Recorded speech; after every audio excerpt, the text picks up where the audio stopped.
So let's do this. What I want to make sure is that you get the absolute most out of today. For me, I live by this thing that it doesn't matter whether it's 1 or 1 million, right? Because even if you're counting to 300, 500, you got to start with 1. So every one of you, the fact that you're here, it matters to me. That you don't waste your time, your gas. You could be having some coffee. You could be cleaning around the house, jamming the Al Green or whatever your groove is. Drake nice for what? But it's to make sure that whatever you came for, that you get that. So if you're writing, I want you for a second to write down, what do you want to get out of today? Like for real, like begin to take a second. What do you want to get out of today? This is interactive. It's not me talk for a whole hour. I'm comfortable with the volume of my own voice. I've spoke enough times to feel comfortable with speaking. To me, it's about impact. It's about what can I transfer from myself to you. And I really believe in the power of synergy. That my hope, my desire is that whatever you're writing on your paper at some point, by the end, I'm going to ask, okay, did we hit it? Did we touch it? So what do you want to get out of today? Let me ask it this way, because sometimes your mind wanders and it's like, I'm not sure. Let me say it this way. If where you currently are in life does not change at all, from now to the time that you go on to be with the Lord, right? Would you be happy with that? And if not, what is the thing that needs to change to make you happy? Let's word it that way. Like if nothing in your life ever changed from now to the time that you're gone, what is the thing that you would feel that you need to change for you to feel as if you were accomplished, as if you made your mark, you came alive? Let's take a second and write that down.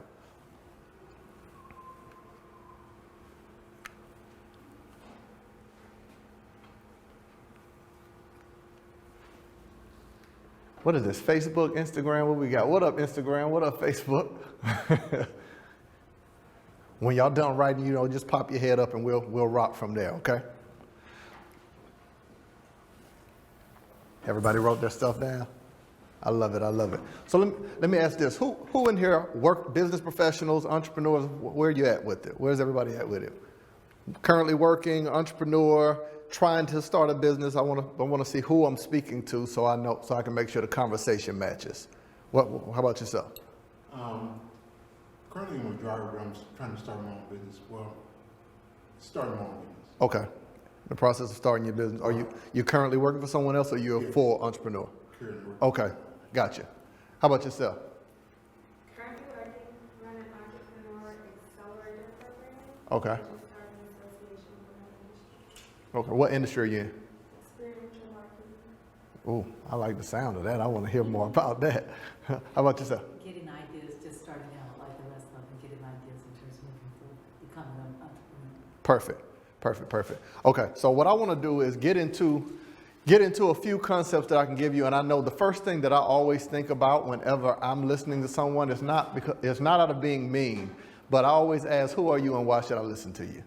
It's not being mean, it's just the reality of if someone's going to share information with you, you want to know, who are you and why should I listen to you? Because you don't necessarily take in information from anyone. They don't hold your attention. It has to be someone that you feel a connection to and that you know their story. So it's important for me to tell you, who am I and why should you listen to me? My name, of course, is not as important. Marcus Y. Rosier is my name. I have been entrepreneurial, I want to say, my whole life, because I've always been drawn to solving a problem. I remember I grew up, my mother and father are pastors, right? So you already know how that goes where you keep kids at church all day. I noticed that all the kids around were hungry, so I went to the store with my mother to Sam's. And with my allowance, I bought candy, Vienna sausage, a little pack of noodles you can add water to and just slap in the microwave. And I remember spending about $20 and I made about 50, 60. I was hooked. From then on, I was hooked. The idea of I have to be there already, and it made it where I was no longer bored. Because now all of my friends I could sell things to. Same thing happened at school. I would find ways everywhere I could look up. I remember selling do-rags. I remember selling do-rags, mixed CDs, I remember selling gold caps, you name it, I put my hands on it. And I didn't know it as entrepreneurism. All I knew was I would find ways to buy things for low prices. Even before I lived in Atlanta, I would come up here with my mother who had a boutique. And I would walk around with her, and I found cologne and linen outfits. Oh, man. Now, if you ever been in a church, you know linen outfits. All right. You already know. So I was buying linen outfits $15 and was selling them for $60. That's when the big bucks start rolling in. I think I was 14, 15 at the time, and doing a couple $1,000s a month selling linen outfits, do-rags, and you ever seen that cologne that say inspired by? That's what I was selling, like bootleg cologne. But I say that to say, at the age of 16, I graduated high school. Went off to college, was playing basketball, tore my ACL, and to me, if I wasn't playing ball, no need in being in college. Dropped out at 19, one semester away from graduation. My mother was upset because she wanted me to get a doctorate by 21. Bought my first house at 19, jumped into real estate, and in less than a year and a half, close to 2 years, we did almost $1 million in real estate portfolio. I went on to open a cleaning company, partnerships with Air Force and military bases to handle their parks and recreational service. I was doing club promotions. This is in early 20s, so I've always been a person who could just see a niche, and everything I started was for the convenience of my friends and people around me. Now we circle full speed ahead to where I jump back into the workforce late 20s. I'm talking about first job, Florida State University, entry level position, $10 an hour, OPS, no benefits. And you're talking about someone who's used to generating a higher level of income, the humility in it.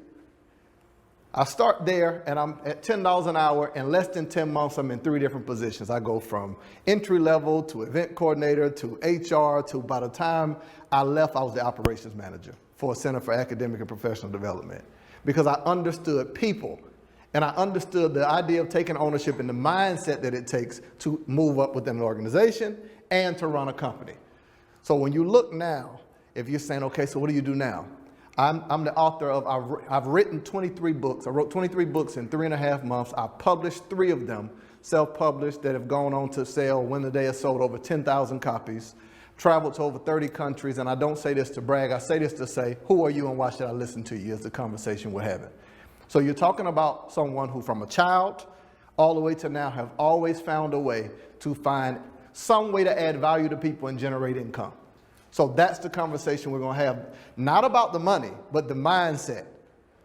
Not about the money, but the mindset that it takes to actually add value to people. And it's something that I call life-onomics. It's the idea of generating your own economy, so to speak, by the value that you add to somebody else. So if at any point today, I don't want this to be, you sit, listen, no, it's a conversation. I'm 100% comfortable with you just acting like you're at the dinner table and like, what? say that again. I'm comfortable with that. So let's make it that, okay? So this whole idea of 2 days is not enough is what we're going to talk about today. Okay. So let me tell you the basis of 2 days is not enough. The basis of 2 days is not enough is basically saying to any person that life is too long for you to live your entire life, or 30 years or 40 years, however long you work, waiting on 2 days that you call the weekend. Or for some people who say, it's my Friday. No, it's Thursday. You know, those people who do that are off. What I'm trying to push people to the idea of is controlling your life and buying back your time, so to speak, taking 100% ownership, knowing that you own it all. It is not relinquishing into the hands of someone else 5 days, renting your life out to them for 5 days and checking back into your life 2 days later and saying, okay, it's the weekend.